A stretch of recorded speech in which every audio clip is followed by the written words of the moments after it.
so happy. There was a time, remember the mother of James and John, she wanted to come and see him. The disciples stopped her and said, what is it? We're in a move. We're enjoying. You see why they were angry when Jesus said he was going. They said, well, what is all this one now? So what is our own take on this? You have created trouble for us and now you want to leave. You are not going anywhere. And Jesus said, no, it is expedient that I go. I'm going because you will now be on the center stage with the Holy Spirit. And they refused. Jesus was secured enough to finish his assignment and to step back to say, Spirit of the living God, these are the ones that represent the next move. Use them mightily. I will still be glorified. I'm digressing to make this statement so that you will understand. I have seen a lot of people who started great things in the body, and today they are not benefactors of the next move because their attachment and their ego will not give them the flexibility to blend into what God was doing. And so because they are being inert in the next move of God, will have to require an explanation. So they will fabricate an explanation that communicates error, and they'll say, forget about those people. That's one of the reasons why so many people have insulted the prophetic today. I know that the prophetic has its own errors. I know if the prophetic has its own imbalances. But many people, because the dealings of God at that time did not open up to this dimension. There are people, for instance, who will see what just happened here and say, no way, God does not move like this. This is nonsense. Just because God did not move the way he was moving before does not mean he's not the one moving.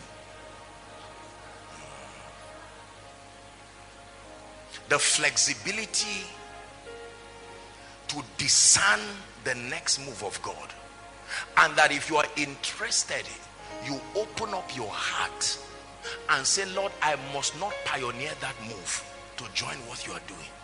If it is God and it brings glory to you, I'm on my way going. It's a very difficult thing. Difficult thing. If you are a follower, it's okay. But if you are one who moves, why will you see Mary among the 120 sitting quietly?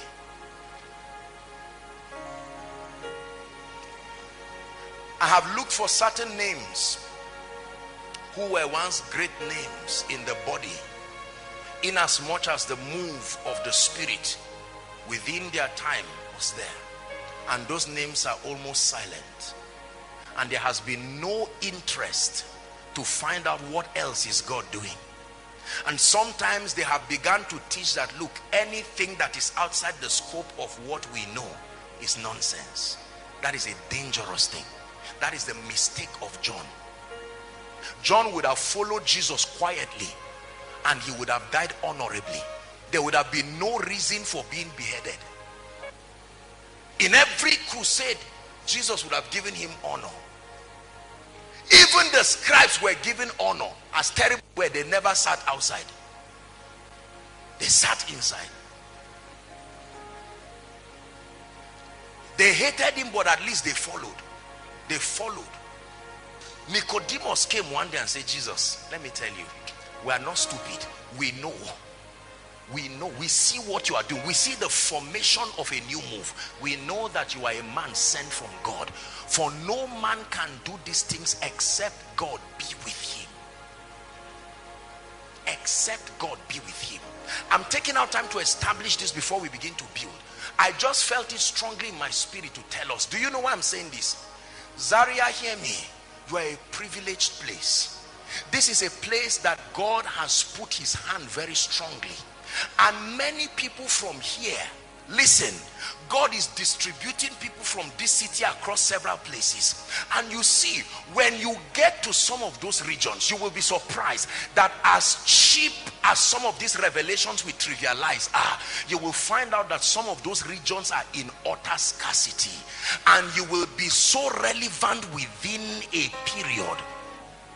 And if you do not sustain the discernment to know what next, when people come into that dimension and you don't know how to come up hither, you will be in big trouble. You will become the biggest enemy to the next move of God. Alexander Dowie was a mighty, mighty healing evangelist. Listen carefully. He created what we call Zion, the Zion city. Are we together now?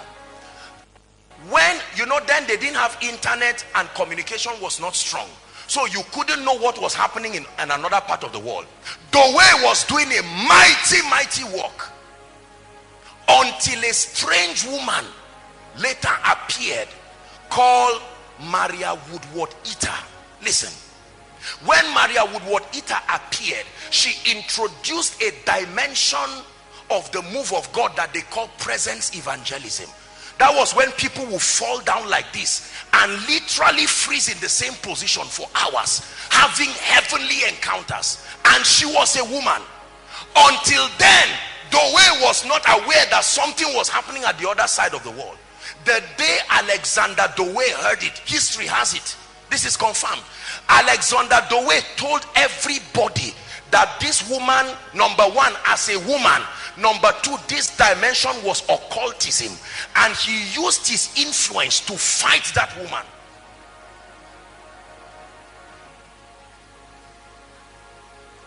Her first husband joined that conviction and fought her till he died.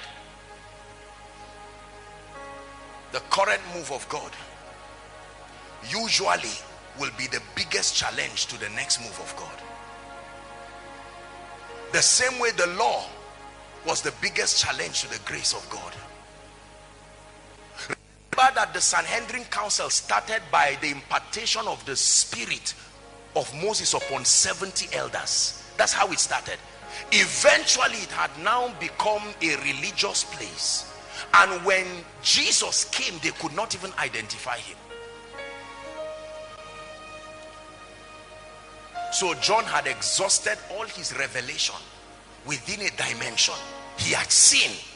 Had John returned back, John would never believe that there were higher dimensions. But then the angel told him, come up hither. Please prophesy to somebody, say, come up hither. Come up hither. And I will show you the things that must happen. I call what I just explained to you the tragedy of complacency that comes with a successful move of God. There is a complacency. It is weaved in men. It's a weakness in men.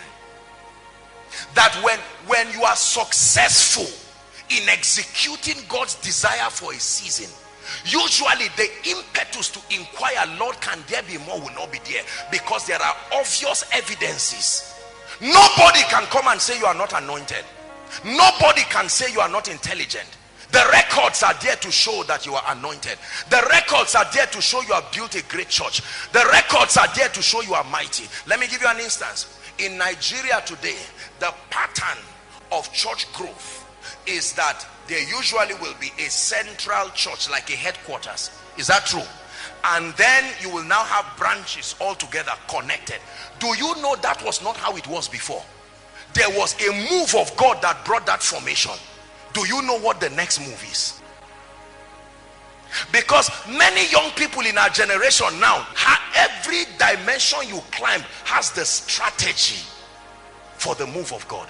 I'm not saying that is wrong. You understand what I'm saying? So the way God revealed to our fathers, most of them, you will find out that there is a central headquarters. Is that true? That coordinates everything. Then there are branches around the world. It was never like that in the history of Nigeria.